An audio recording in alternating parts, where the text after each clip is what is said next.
Assalamualaikum warahmatullahi wabarakatuh. Alhamdulillahirabbil alamin wa bihi nasta'in wa ala umuri dunya waddin wassalatu wassalamu ala asrofil anbiya'i wal mursalin wa ala alihi wa sahbihi ajma'in amma ba'du. Langsung saja yang saya hormati Bapak Dr. Muhammad Ali Rahmat, MPDI, dan teman-teman yang saya cintai. Di sini perkenalkan, nama saya Muhammad Rasim Hasanuddin dari semester 5 dari Prodi Pendidikan Agama Islam. Dan saya Andi Wahyudi, semester 5 dari Prodi Pendidikan Agama Islam. Di sini saya dan teman saya untuk memenuhi tugas metode dakwah yang diberikan oleh Bapak Ali Rahmat. Baik Mas Andi, menurut Mas Andi, kita kan memilih tema tentang manusia dan persifatannya. Lah, menurut Mas Andi sendiri, apa sih manusia itu dan bagaimana persifatannya? Kan dari tiap manusia itu memiliki persifatan atau sifat-sifat yang berbeda-beda. Ada kalanya yang pemarah, pendiam, mungkin dan lain sebagainya. Mungkin dari sudut Mas Andi yang dimaksud manusia dan persifatannya itu bagaimana? Mau dijelaskan Mas Andi biar audiens juga mengetahui. Jadi begini, manusia itu sendiri sudah disebutkan dan sudah pernah saya utarakan. Bahasanya menurut manusia itu siapa sih? Manusia itu mangkanat mahasinuhu masawiyah, fakaifa latakulu masawiyah. Jadi manusia itu ketika benar, dia itu salah. Apalagi ketika dia salah, maka salah. Sudah pasti salah ya. Sudah pasti salah. Jadi saya tidak heran kalau ada orang mengatakan manusia itu tempatnya salah dan lupa itu tidak salah. Dan saya membenarkan karena itu tadi melalui makalah itu tadi bahwasanya manusia itu ketika benar itu salah, apalagi ketika salah. Contoh begini Mas Hasan. Iya. Ketika ada seorang murid, di situ disuruh oleh gurunya, misal nanti jam 2 hadiri pertemuan saya di sekolah. Tapi murid ini mempunyai niatan untuk masuk ke sekolah itu tadi, untuk memasuki pertemuan. Itu kan sudah benar kan? Sudah bagus.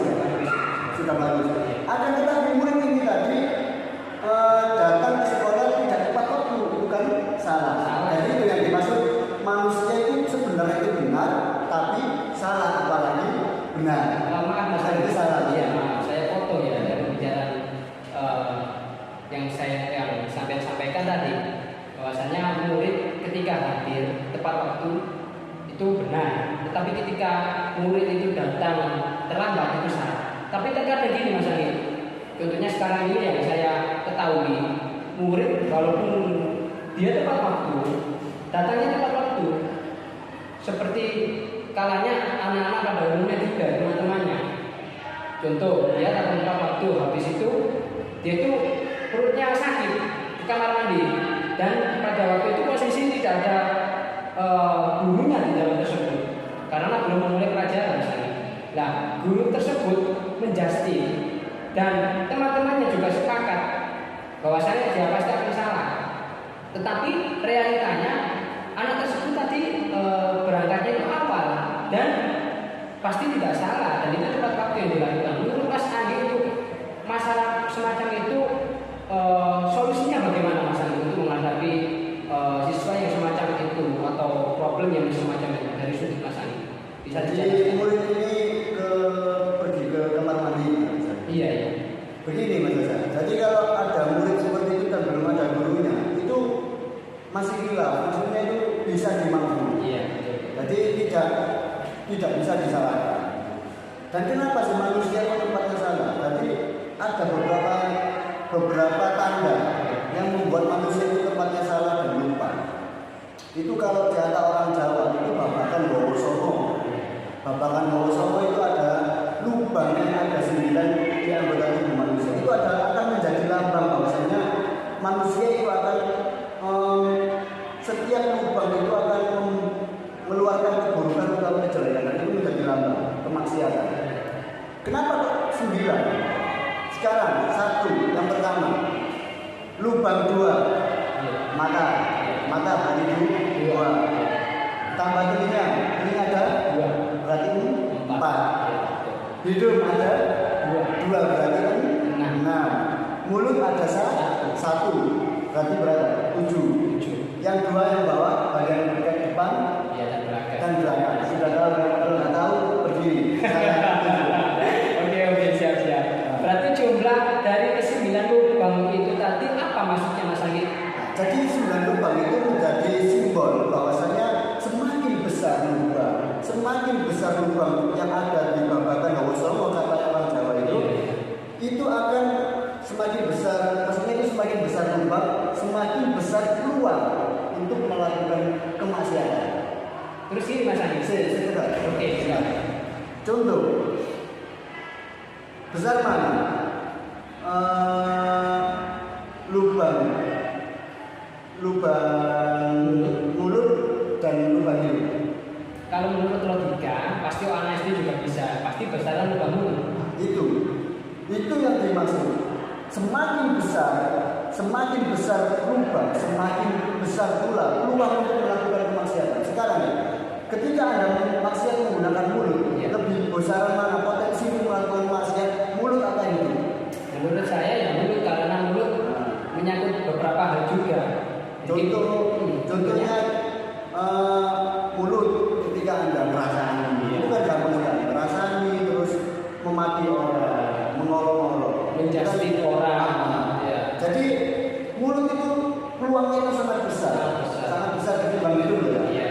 Jadi semakin besar. Dan setiap lubang ini tadi Mas, setiap lubang ini akan mengeluarkan kotoran atau sesuatu hal yang tidak baik.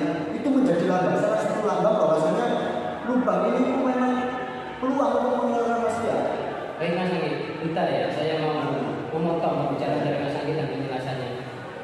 Saya mau melanjutkan dari pembicaraan Mas Anggi mengenai 9 lubang tadi, bahwasanya itu mengeluarkan semacam kotoran. Nah, tetapi ketika kita wudhu, itu ada yang para ulama kiai mengatakan ketika kita wudhunya benar, baik itu ketika kita berkumur, itu ibaratnya dosa atau kotoran tersebut itu jatuh di tempat wudhu tersebut. Apa yang Mas Anggi maksud semacam itu atau ada yang lain mau dijelaskan Mas Anggi? Tidak, maksud saya itu begini. Yang dimaksud kotoran menjadi lambang itu begini. Ketika saya tahu lubang, ketika yang keluar dari lubang mata apa? Kalau mati, Pelek. ya, sesuatu yang hina, sesuatu yang kotor. Nah, itu menjadi lambang bahwasanya 9 lubang itu tadi mengeluarkan sesuatu yang buruk, dan itu menjadi lambang bahwasanya itu akan mengeluarkan maksiat, maksudnya peluang kemaksiatan. Kalau telinga apa? Kalau telinga sih kotorannya Kotorannya ada kan? Kotorannya kan? Cukil waktu. Iya, cukil waktu. Itu zaman SD saya. Terus kalau yang lubang itu apa? Kan banyak di Indonesia. Iya, semacam itu. dan sebagainya. Dan kalau kita mengetahui 9 lubang itu kan berarti manusia itu tempatnya maksiat, itu tidak. Maksudnya itu jangan khawatir. Karena Allah itu sudah menjamin. Ada di hadis Nabi sendiri yang mengatakan bahwasanya Nabi itu berkata begini. Iya. Kullu ummati mu'afan ila mujahid. Semua umatku itu akan diterima, akan diampuni, akan diampuni segala dosanya. Kecuali satu, mujahid. Mujahid itu apa sih? Mujahid itu orang yang tidak menutupi kemaksiatan atau maksiat tapi dikatakan Allah. Jadi gini, Contoh sederhana. Ada orang habis zina atau habis mencuri, tapi diumbar, tidak ditutupi, dan itu Allah sangat membenci. Terbuka ya Ibaratnya maksiat tersebut ya. Zina di pinggir jalan. Itu maksudnya itu. Jadi Allah itu tidak akan mengampuni dosa. Tetapi gini Mas Anggi, saya itu pernah melihat di salah satu buku dan kitab juga saya lupa. Itu ada yang mengatakan Allah itu menaruh suatu musibah, tetapi sebelum musibah datang ataupun ujian datang itu ada rahmat. Lah, rahmat sendiri kalau menurut saya mengartikan Allah kan Maha Pengampun, Mas Andi ya. Nah, ampun Allah itu lebih besar walaupun itu zinanya sudah beberapa kali. Karena ada suatu cerita Mas Andi, itu seorang perzina juga. Tapi mohon maaf ya, perzina tersebut itu yang dizina bukan manusia hidup, tapi orang yang sudah meninggal dunia. Dan ini pelakunya seorang laki-laki dan yang dizina itu seorang perempuan.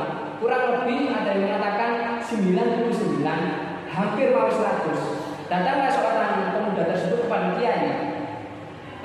Assalamualaikum Kiai, saya mau tanya dan saya mau tobat. Pemuda tersebut ini tobat bersama, mau tobat, tetapi kiainya memberikan argumentasi bahwasanya kamu nggak diterima tobat kamu. Kenapa? Ya karena kamu berzina. Allah itu sudah pasti marah dan akan memberikan balas pada kamu. Tetapi akhirnya dia pun akhirnya dia kecewa, melakukan lagi dan lengkaplah 100 orang yang dizinai, orang yang sudah meninggal. Datanglah ke kiai lagi. Ke kiai lagi memberikan argumentasi.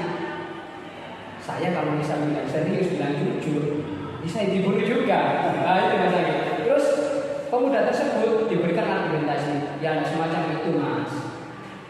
Allah itu maha rahim. Pengampunan Gusti Allah, walaupun kita itu mempunyai dosa yang sangat besar sekali, terkecuali syirik, Mas Ali ya. Nah, syirik kan itu logikanya sudah diterima oleh Allah, menyebutkan Allah, dan itu sudah melanggar kode etik yang sudah ditulis oleh Allah ibaratnya. Nah, akhirnya pemuda tersebut tobat bersama. Tapi pemuda tersebut tobatnya bukan kalangan seperti orang istighfar, berbeda misalnya. Ini tempatnya orang ini berjalan mencari suatu masjid. Dulu kan jarang ada masjid misalnya ya. Nah, di tengah perjalanan kurang lebih berapa meter saya lupa misalnya, meninggal dunia. Akhirnya meninggal dunia, malaikat yang biasanya menjadi nyawa, yang bagian menghapus ataupun mencatat amal kebaikan manusia, itu diperintah oleh Allah untuk menghitung berapa untuk jaraknya antara dia ke rumah kiai dan perjalanan untuk tobat tadi. Tapi dia sudah tobat tadinya di dalam jiwa. Dan menurut Mas Anggi, pemuda tersebut apakah layak diterima tobatnya atau mungkin bisa jadi nggak diterima? Sebenarnya kalau bicara seperti itu, rahmatnya Gusti Allah, firman-Nya Allah itu sangat luas, tidak terkira. Jadi itu ada beberapa anak itu tanya kepada saya, nanya seperti itu kan, misalnya tanya kepada saya. Kalau di pondok itu kan kalau manggilkan saya panggil Cak, ya. Cak.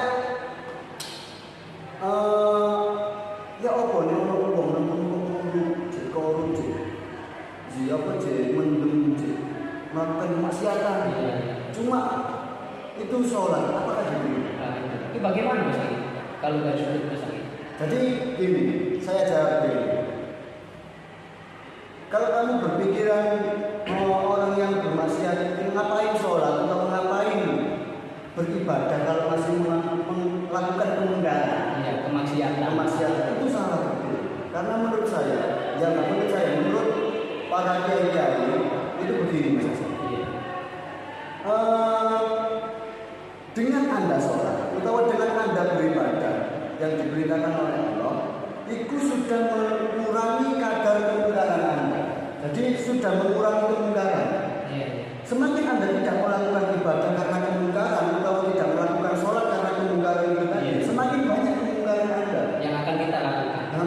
Jadi sholat itu adalah taken ya Allah, antarobi iya karena berdua iya karena statin, bahwasanya aku ini hambamu. Betul. Jadi dengan Anda sholat itu Anda menstatuskan diri bahwasanya Anda itu hamba Allah. Jadi menstatuskan diri, dan dengan adanya Anda sholat itu Anda sudah mengurangi kadar kemungkaran. Jadi rahmatnya Gusti Allah itu sangat luas. Dan saya pernah berkata kepada anak-anak muda itu, wahai anak muda, wahai anak-anak muda, anak-anak di bahasa Jawa ini, Anda itu, kamu sekalian itu kurang kreatif, jumutan. Jumut itu kurang kreatif. Lah sekedar ngayal itu nggak bisa. Maksudnya sekedar ngayal itu gini. Sekarang kamu kok nggak bisa sholat, belum bisa sholat baru, belum bisa sholat lain, belum bisa melakukan ibadah-ibadah. Itu nggak perlu takut karena kok kemungkaran itu tadi. Jadi kami tuh harus menghayal dulu. Bismillahirrahmanirrahim, kami menghayal muka-muka jadi wali, muka-muka bisa sholat pada waktu. Sekedar menghayal itu sudah bagus. Jadi itu sudah bernilai ibadah. Bernilai ibadah dan anak-anak muda zaman sekarang tidak bisa semacam itu. Karena apa? Karena masih melihat kemungkaran-kemungkaran, masih melihat kemaksiatan dirinya sendiri. Jadi dibatasi itu. Sebenarnya cuma berpikir mempunyai niatan itu tadi itu sudah bernilai. Ini Mas Anggi, kalangan sekarang ini khususnya zaman milenial, apalagi ibaratnya yang lagi trending, yang lagi viral, dulu kan orkes atau organ. Dulu itu yang paling viral dan paling banyak pengunjungnya itu ketika ada orkes di mana langsung audien atau penonton tersebut langsung datang ke lokasi. Sebelum acara itu sudah penuh Mas Anggi. Tapi sekarang itu zaman milenial ini bukan hanya dari kalangan anak santri, tapi orang-orang umum, anak-anak umum itu menyukai, sampai tingkatan anak balita pun itu menyukai. Mas Anggi, sholawatan tersebut. Iya. Nah, menurut Mas Anggi, perilaku semacam itu kan kita tidak tahu toh masalah hati mereka.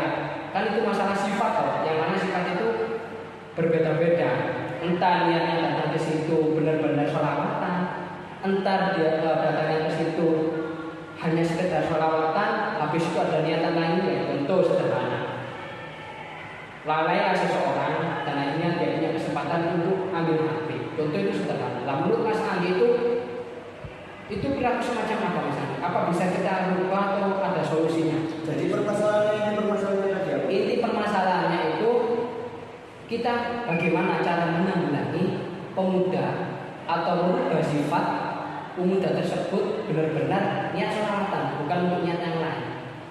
Itu Mas Anggi. Jadi begini, niat itu kan di dalam hati. Jadi niat itu kan tidak ada yang tahu. Iya. Karena pegawaian hati. Nah itu masalah. Jadi kita sebagai orang itu enteng saja Mas. Jadi kita melihat dari sudut pandang apa? Ini kan sudah pernah saya utarakan di kelas. Iya. Pada waktu pelajaran masih mungkin itu sudah pernah saya utarakan bahwasanya kita sebagai manusia tidak perlu mengurus niat manusia kita. Jadi kita cukup melihat dari sudut pandang kita memandang sholawat itu. Kalau Anda memandang sebagai santri atau sebagai kiai, bahwasanya sholawat yang semacam itu kan Anda salah, karena di tempat sholawatan kok masih maksiat gitu. Karena kan mayoritas kan yang mengikuti sholawat di zaman sekarang itu kan anak-anak yang nakal-nakal, bundal-bundal. Begitu. Jadi kalau Anda Mas Hasan, kalau menggunakan sudut pandang kiai atau orang yang benar, orang yang baik itu salah. Tapi kalau Anda menggunakan sudut pandang orang yang bundal itu tadi, yang maksudnya itu nasional, tidak kan ada sudut pandang, sudut pandang kiai dan sudut pandang anak akal. Maksudnya kiai itu sudut pandang yang benar. Nah, kalau Anda menggunakan sudut pandang sekarang sama kan Anda baru ini tidak masalah. Kalau contoh ini. Kalau kamu menggunakan sudut pandang guru TPI, oh salah itu. Masa tempat sholawatan dibuat pacaran, dibuat minum-minuman kan salah. Tapi kalau kamu menggunakan sudut pandang anak biasa atau orang dapur, itu bagus. Daripada anak-anak itu tadi melihat konser-konser yang nggak jelas ke karaoke kan menjadi sholawatan. Itu jadi hidup itu dibuat aja. Jadi ini pernah ada cerita Imam Syafi'i itu gini. Imam Syafi'i itu pernah disawani sama seseorang, orang kampung gitu, kampungnya Imam Syafi'i. Pernah disawani dan orang yang tadi sungkem utawa salaman ke Imam Syafi'i. Terus ada santrinya Imam Syafi'i. Imam Syafi'i itu berkata kepada Imam Syafi'i, Imam Syafi'i, orang itu tadi sebenarnya itu apik nanggone kamu toh, apik di depan kamu saja. Tapi ketika di belakang, ketika sudah pergi dari rumahmu, orang itu tadi loh merasa-merasani untuk membicarakan mengunjungi. Tapi begitu Imam Syafi'i mendengar pertanyaan ini tadi, itu dijawabnya ya. Berarti dijawab begini sama Imam Syafi'i. Loh, itu bagus. Berarti orang itu tadi berarti saya berwibawa. Iya. Di depan saya nggak berani, tapi di belakang saya berani. Saat sambil berketawa Imam Syafi'i bicara seperti itu. Lah, santri ini tadi bingung. Loh, kok tambah-tambah? Kok lah santri lo munafik? Ya enggak, karena saya itu berwibawa. Menurut saya itu saya berwibawa karena di depan saya nggak berani, di belakang saya berani. Jadi Imam Syafi'i itu kalau menghadapi kehidupan itu selalu dibuat enteng. Tadi mengelola orang yang nggak suka itu lebih mudah daripada mengelola orang yang suka. Kenapa kok demikian? Sekarang begini saja. Ketika kok ada orang yang nggak suka kamu, cara mengelolanya mudah, cukup diam. Yang penting kamu nggak mantul atau nggak membalas dengan keburukannya kan. Jadi mengelolanya itu cukup diam. Beda lagi kalau Anda itu mengelola orang yang suka atau orang yang akrab misalnya. Kamu sulit mengelola orang yang akrab itu. Misalnya butuh segala macam lah, nanti yang utang, ya ini kan saya malah murid gitu. Jadi mengelola orang yang tidak suka itu sangat mudah, lebih mudah daripada mengelola orang yang akrab atau suka. Oke, Mas Anggi, ini saya agak kaget juga. Ini saya mau tanya dari sudut Mas Anggi, ya saya kurang puas dengan apa yang saya dapat tuh, walaupun itu ada dari beberapa referensi. Nah ini yang saya tanyakan dulu dari sudut Mas Anggi. Kita kan temanya manusia dari segala persifatannya. Nah ini cuma saya ambil dua mengenai tentang rasa syukur dan ikhlas. Apa syukur? Kalau menurut saya Mas Anggi, syukur itu dalam konteks sudut pandang saya, kita syukuri ya pemberian dari Allah, baik itu berupa kesehatan, materi dan lain sebagainya. Ikhlas sendiri, ikhlas itu dalam konteks saya, dalam segi ilmu tasawuf Mas Anggi ya, masalah hati. Kalau ikhlas itu sendiri, ikhlas Mas Anggi menerima takdir apa yang sudah ditakdirkan oleh Allah. Tapi realitanya Mas Anggi, banyak kayak mayoritas orang awam itu masih menyalahkan keadaan sampai menjustin bahwasanya masalah ini datangnya dari Allah dan seolah-olah Allah yang melakukannya. Padahal ketika kita masa-masa muda itu terkadang tidak terasa menciptakan sebab-sebab kejelekan. Yang mana sebab kejelekan tersebut itu menandakan ketika di masa depan itu berakibat untuk masa depan kita lah. Menurut Mas Anggi, dari sudut Mas Anggi ya, sudut pandangnya itu dari sabar dan ikhlas itu apa Mas Anggi? Dari mungkin yang saya ketahui atau mungkin ada yang lain Mas Anggi mengenai sudut ikhlas dan syukur tadi Mas Anggi. Maaf, maksud saya syukur dan ikhlas gitu. Apa Mas Anggi? Jadi mensyukuri, yang dimaksud syukur itu sebenarnya itu mudah sekali. Ya. Ini syukur dulu Mas Anggi. Jadi syukur itu begini loh, Mas Hasan. Iya. Terkadang itu kesalahannya manusia sendiri. Manusia tidak bersyukur karena kesalahan manusia sendiri. Kenapa kok saya berbicara seperti itu? Karena saya begini. Manusia itu terdikte, maksudnya terdikte itu begini. Manusia berpikir bahwasanya kehidupan ini itu selamanya.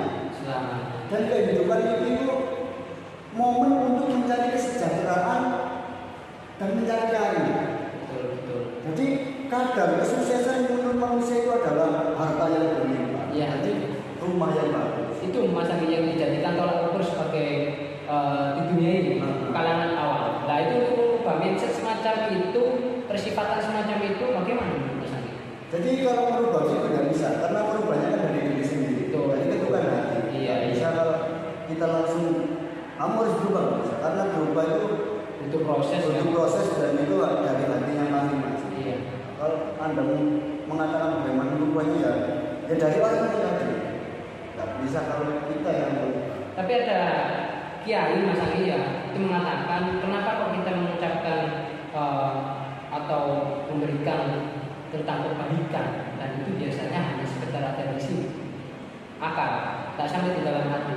Itu beliau mengatakan karena besarnya rasa senang kita terhadap dunia. Nah untuk Mas Andi sendiri dari konteks kalimat semacam itu apa Mas Andi menggunakan? gimana? Jadi katakanlah Mas Andi ya orang tersebut itu katanya Mas Andi kan sifat itu tidak bisa dirubah, butuh proses kan? Bukannya tidak bisa dirubah, bisa berubah tapi dari orang itu kita tidak bisa merubahnya. Ya kita bisa memotivasi, cuma kembali lagi kepada orang tersebut, gitu maksudnya. Tapi kita mau memotivasi sangat bisa. Kita memotivasi terus memberikan pengajian atau apa gitu, itu bisa. Cuma berubahnya atau enggaknya itu kembali lagi kepada orang tersebut. Kita pribadi diri sendiri. Jadi ada niatan berubah atau enggak? Oke. Tertutup ya. Itu penjelasan mengenai syukur Mas Anggi ya. Terus masalah ikhlas sedikit Mas Anggi, ini terakhir masalah ikhlas dari Mas Anggi bagaimana? Kalau ikhlas sendiri itu begini Mas Hasan. Pernah itu ada anak yang bertanya, lebih baik mana sih amal yang diperlihatkan atau amal yang ditutupi? Kalau menurut saya sih lebih baik diperlihatkan dan jadi itu teladannya. Iya. Menurut saya. Ya. Jadi kalau itu baik, ya perlihatkan. Iya. Kalau Anda bisa menjaga dari sifat riya, Iya. itu baik diperlihatkan, lebih baik diperlihatkan daripada yang diperlihatkan itu maksiat dan pada yang baik, lebih baik yang baik. Jadi Nabi sendiri itu, ini contoh dari Nabi sendiri, pernah berkata kama sholat itu sholat kamu ketika melihat aku sholat, maksudnya itu ikutilah sholatku. Itu kan memperlihatkan. Tapi kalau tidak memperlihatkan sama ngomong Nabi sholat sengit-sengit ngomong, kan nggak bisa. Jadi ikhlas itu sebenarnya itu gimana? Intinya Ikhlas itu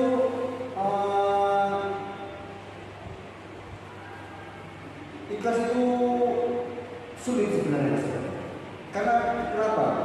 Kalau kita contohkan kepada orang kalau zaman sekarang itu kan kalau ingin bersedekah sama ini kan berhubungan dan sama sedekah ya. Kalau ikhlas ya kan kalau orang zaman sekarang kan lebih banyaknya kan begini. Saya mau bersedekah kalau saya sudah kaya. iya itu sudah menjadi omongan mayoritas orang sekarang ini. Padahal itu salah betul. Karena apa? Semakin Anda semakin kaya, semakin banyak uang Anda, itu semakin besar kadar sedekah yang harus dikeluarkan atau zakat yang dikeluarkan. Dan itu membuat orang tidak ikhlas. Contoh begini, ketika kamu makanya ada seorang ulama itu begini, menyatakan bahwasanya sedekah kamu sebelum kaya. Itu maksudnya gini. Ketika kamu mempunyai uang 100 juta dan kamu diharuskan mengeluarkan uang atau mengeluarkan zakat itu 50%-nya misalnya. Zakat mal ya. Ya, misalnya 50%-nya misal contoh. Berarti 50% dari 100 juta itu berapa? 50 juta, bukan setengahnya, 50 juta. Itu kebanyakan orang keberatan dan membuat orang itu tidak ikhlas. Beda lagi kalau sekarang Anda belum mempunyai uang misal, masih miskin, Anda mempunyai uang 20.000 dan disuruh mengasihkan kepada saya 50%. Berarti 50%-nya 20.000 berapa? 10.000. Itu ending sekali. Padahal sama-sama 50%. Iya. Dan di situ letak ada keikhlasan itu sebenarnya itu sulit ditebak. Karena kan orang dermawan dan orang murid itu Tidak beda jauh. jadi orang murid itu sangat dilarang. Sangat-sangat dilarang. Anjing Nabi sendiri tidak suka dulu itu ada satu cerita dari sahabat Nabi yang bernama Salabah. Salabah itu orang yang sangat miskin, fakir. Kalau saya mengatakan itu fakir. Karena apa? Ketika sholat Salabah itu pakaian itu sampai bergantian sama istri.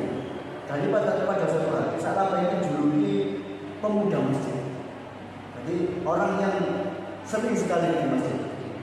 Salabah itu juluki seperti itu. Dan pada satu saat Salabah itu buru-buru.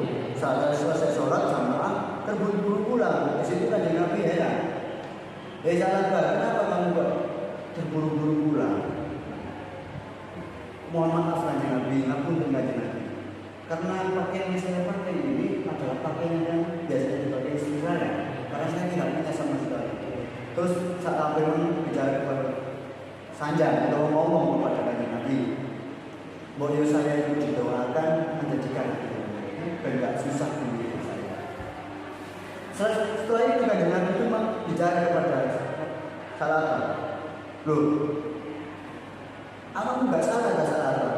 Sanjang ngomong seperti itu kepada saya, meminta seperti itu. Jangan-jangan nanti kamu lebih baik seperti ini daripada kaya. Tapi Salabah itu saking kepinginnya hidup makmur. Akhirnya enggak apa-apa kanjeng Nabi. Doakan saya, mohon maaf, doakan saya agar lebih kaya, termampu, agar bisa sedekah. Oke, kalau kamu meminta begitu Salabah, saya doakan. Beberapa tahun kemudian beneran kaya. Di situ saat untanya itu banyak sekali, combanya banyak sekali. Dan ketika ditarik Salabah itu Salabah itu menunda-nunda terus. Sebentar, masih. Nanti sudah saya sudah banyak. Tak saudara. Akhirnya sampai menunggu sampai utangnya itu 1.000. Banyak sekali 1.000. Dan ketika diminta oleh kanjeng Nabi, sebenarnya kalau ketika Salabah menolak zakat, menolak sedekah itu tadi Allah belum tersinggung. Allah tersinggung ketika Nabi menyuruh Salabah untuk mensedekahkan dari setengah untanya itu tadi yang 1.000 sedekahkan untuk kaum muslimin. Itu menolak, itu baru Allah tersinggung. Karena apa? Salabah di sini beranggapan bahwa saya itu adalah diskriminasi. Wah, itu pemerasan. Loh, kenapa Allah bisa tersinggung? Ya itu tadi, karena menuduh kekasihnya Nabi Muhammad itu melakukan pemerasan kepadanya. Padahal itu kan enggak, 50%-nya. Akhirnya Salabah itu tadi dilaknat sama. Karena itu tadi kepelitannya. Nanti kan kita kalau kembali lagi yang dibicarakan Mas Hasan tadi, rasanya manusia itu kan nggak mesti, kadang nggak jelas. Macam manusia itu nggak jelas. Kadang itu kita hidup jelek, tapi kok pas mati husnul khotimah, tiba-tiba baik. Kadang baik, tiba-tiba jelek. Nah, seperti Salabah itu kan. Salabah itu sebenarnya ahli ibadah, ahli sholat, ahli jamaah, tapi di akhirnya sulit khotimah. Jadi mungkin sedikit diskusi mengenai manusia dan sifatnya Mas Anggi ya. Oke, mungkin itu yang bisa kita sampaikan, mungkin yang bisa kita jelaskan mengenai manusia dan sifatannya. Mungkin next time Mas Anggi ya kita bakalan melanjutkan diskusi ini Mas Anggi ada lebih apa sih ini? Lebih sensitif ya. Oke. Saya di sini sebagai mahasiswa juga dan dari tim Mas Anggi juga menyelesaikan tugas metode takwa yang dosen pengampunya Bapak Dr. Muhammad Ali Rohmat MPTI mengucapkan dan teman-teman kita memohon maaf yang sebesar-sebesarnya apabila ada penyampaian ataupun kalimat yang kurang pas dan kurang memadai. Saya memohon maaf ya, karena kita kan sama-sama belajar. Iya betul Mas Anggi. Kita memohon maaf yang sebesar-sebesarnya karena kita juga manusia biasa. Yang dikatakan Mas Andi, manusia walaupun sebaik apapun itu pasti akan memiliki kesalahan dan itu sudah dinas dan dijastin oleh Allah SWT. Jadi cukup sekian diskusi singkat ini. Wallahu muwaffiq ila aqwamit thoriq. Wassalamualaikum